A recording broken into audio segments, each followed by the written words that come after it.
What's up, my peeps? So, a couple of hours ago on the official Supercard account, they went ahead, tweeted out some of the brand new SummerSlam cards, and they're looking good. Honestly, I think out of all the tiers, this tier might have the best looking card so far. For the longest time, one of my complaints was that I felt the pictures they used, especially for the event cards, weren't the best of pictures. Like, there were better pictures out there, and so I was thinking, are they maybe saving the better pictures for Season 3 or for a future tier or something like that?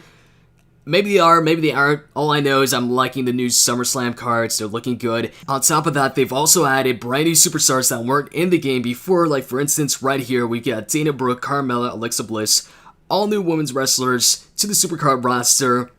And also, I've went ahead and placed them in order from the weakest to the strongest out of these three. So out of these three, Dana Brooke is the weakest one as far as her overall goes, and Alexa Bliss is the stronger one of the three. I also went ahead and listed all the overalls of all the cards that they've shown today on Twitter in the description box below. So if you want to check that out, it's right below the video. And just looking at these three cards right now and looking at the stats, Alexa Bliss takes them both in power, which is kind of odd that Alexa Bliss takes Dana Brooke in power. And then when it comes to toughness, Dana Brooke has the better toughness of the three. When it comes to speed, Alexa Bliss takes that as well. And when it comes to charisma, Carmella takes that one. So Alexa Bliss beats them both in two stats, while Carmella takes charisma out of the three, and Dana Brooke takes the toughness. Now, moving on to some of the brand new male superstars, we've got Baron Corbin, Karl Anderson, and Enzo Amore. Now, of course, with Karl comes Luke Gallows, and with Enzo comes Big Cass. I didn't put all of them here, I'm just showing you guys some of the brand new cards. So, I've actually put them in order once again here, from the weakest to the strongest, which is surprising because usually the tag team cards, the tag team wrestlers in the game, are some of the weaker cards. But in this case right here, Baron Corbin is weaker than Karl Anderson, Luke Gallows, Enzo, and Big Cass. And also, Big Cass is weaker than Enzo, and Luke Gallows is actually stronger than Karl Anderson when it comes to the overalls. Once again, for the overalls, it's in the description box. Now, it's cool to see Baron Corbin. It's the first time he's actually in the game, or actually in the game where you can actually play him, because he was in a PCC versus Dolph Ziggler, which surprisingly Dolph Ziggler took that one, so we never got to play with the Baron Corbin card. But we're getting him now in the SummerSlam tier, so that's cool. And also, it's interesting to see that Karl Anderson has a tag team finisher as his special ability. Usually, the superstar special abilities, I find, are their singles finishers. Now, as far as the pictures used, I've got no complaints. I know the Enzo picture, though, is a bit old, but at the same time, I'm thinking they want to save the newer Enzo Amore pictures for Season 3. Moving on to a bit stronger cards, we've got Finn, Randy, and Nakamura, and I'm loving the Finn picture. It's really cool. Same with the Nakamura picture. As far as the Randy picture goes, it's okay, but I feel the WrestleMania Randy picture is better, so I might place that WrestleMania Randy on this one and see how it looks. But you can see right here, because once again, I've placed them in order from the weakest to the strongest out of the three. You can see how Finn is lacking, because both him and Randy are power and speed cards, and Randy beats him in every single stat, from power to charisma. It's all Randy. So the placement, the rankings of these cards, or at least Finn and Randy, is the same as it was before, where Randy is just the better power and speed card. But despite that, Randy is still not one of the better cards out there. Now, he is better than Finn, he is better than the cards I've showed you before this, and we haven't seen all the other cards in the tier, but it seems like he's going to be around the same position as he was in the WrestleMania tier and the Survivor tier in Supercard. Despite being a main eventer, multiple-time world champion, Randy in Supercard has never been one of the stronger cards, except, if it's an event or something like that. But he's always been one of the weaker main event cards in the game, getting topped by HBK, Triple H, Seth Rollins, Dean Ambrose, lately Roman Reigns, Kevin Owens. So hopefully that changes maybe in Season 3, but right now it seems like he's in the same position as he was in the other tiers. As far as Nakamura goes, great looking card, and also I'm surprised that they made, the NXT cards pretty damn strong, because this is a pretty good card too when it comes to stats. You can check the stats, down below. So anyways, the stronger cards, at least the stronger normal cards that they've shown, Samoa Joe, John Cena, Brock Lesnar. Once again, they're in order from the weakest to the strongest out of the three. And Samoa Joe is actually up there in stats. And I'm loving the Samoa Joe picture, even more than the Finn picture. Out of the pictures that they've shown, out of the cards that they've shown, this is my favorite one so far, because he's got the title on his shoulders, and it's just a badass picture. I love it when they've got the championship on their shoulders, or Money in the Bank, or whatever title that they've got. It's just a cool picture, and if you were to ask me what I'd like as my freebie, just going by the cards that I've seen so far, I'd love to get that Samoa Joe as my SummerSlam freebie. I'll show you guys my freebie tomorrow. Obviously, there's a ton of cards, so the chances of me really getting Samoa Joe are pretty slim, but who knows. Anyways, as far as stats goes, you can see Samoa Joe tags up with John Cena. They haven't changed the triangles for any of these three cards. And also, Samoa Joe is actually a match for Brock Lesnar. He can take him on in speed and charisma. And if Samoa Joe goes ahead and gets his special ability triggered while Brock Lesnar does not, then Samoa Joe beats him in 3 stats: power, speed, and charisma.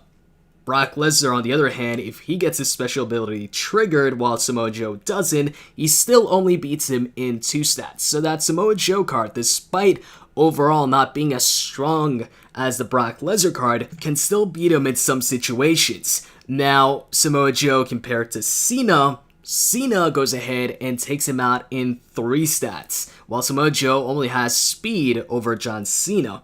But if Samoa Joe once again gets his special ability triggered, then he beats him in power and speed. So then he has 2 stats over Cena, while Cena has 2 stats over him. Now, when you compare the Cena card to Brock Lesnar, Brock overall beats him, but Cena has the charisma advantage, and it's a pretty big advantage too. He's got more than 100 more points in charisma. Brock Lesnar, though, out of the cards that they've shown, is the only card to have a 2K stat, and that's his power, 2001 in power. Now, that Brock card is pretty damn strong. It's the strongest out of the cards that they've shown, but it's going to be the strongest card of the tier, at least when it comes to the normal cards. I'm thinking maybe Austin or The Rock might still be the strongest card of the tier. But who knows, maybe that changes and Brock is the strongest card of the tier. I guess we'll have to wait and see till maybe tomorrow or maybe a couple of days, because we have to wait until everybody gets pretty much every card in the tier, so that way all the overalls get posted up in the Supercard spreadsheet, and then we can find out what the strongest card actually is. But there's no doubt about it, Brock is going to be one of the higher tier cards if he's not the strongest card. So moving on, in the last video, I went ahead and made a prediction.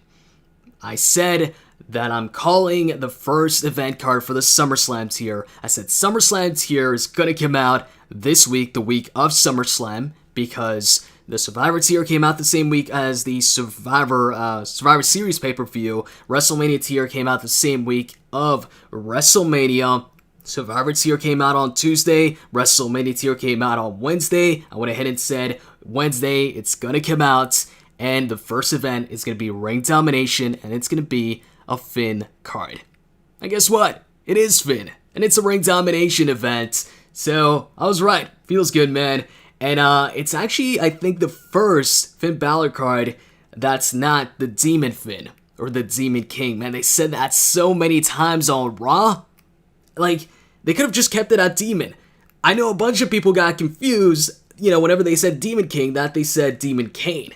Which, speaking of that, just keep it at Kane. Actually, now that they're referring to Finn so much as the Demon King, I'm thinking they removed the demon from Kane so there's no confusion. But also, on the same topic of them adding something to the initial name, like Demon to Demon King, and then Demon to Demon Kane, SmackDown to SmackDown Live. Lately, they've been adding a lot of things to superstars' names, while, 2 years back or so, they were removing things from superstars' names. With Antonio Cesaro going from Antonio Cesaro to Cesaro, Alexander Rusev going from that to Rusev, and Biggie Langston going to Biggie. But anyways, moving on to the actual topic, let's get back on topic. Finn, Pretty nice looking card right here, and obviously this is going to be the strongest card in the game, at least for now, because this is the first event card, and he's still a power and speed card. So despite Finn not being one of the better cards, at least when it comes to the normal cards, initially he's going to be the best card in the game if you've got, of course, the event Finn. And as you can see right here, he doesn't have the coup de grace as the finisher. Instead, he's got the 1916. And you know what? I think this is a great way to start off the events with a left blue triangle, because for the longest time, we kept on getting right blue triangles and up yellow triangles. So this is a nice change. And I'm liking, man, the look of the SummerSlam cards. Liking the backgrounds too. Because the Survivor Tier are super rare, legendary. The backgrounds were always like, almost like a solid color. While here for the SummerSlams here, we're actually getting designs in the back. Like, it looks like there's buildings right there, right behind Finn.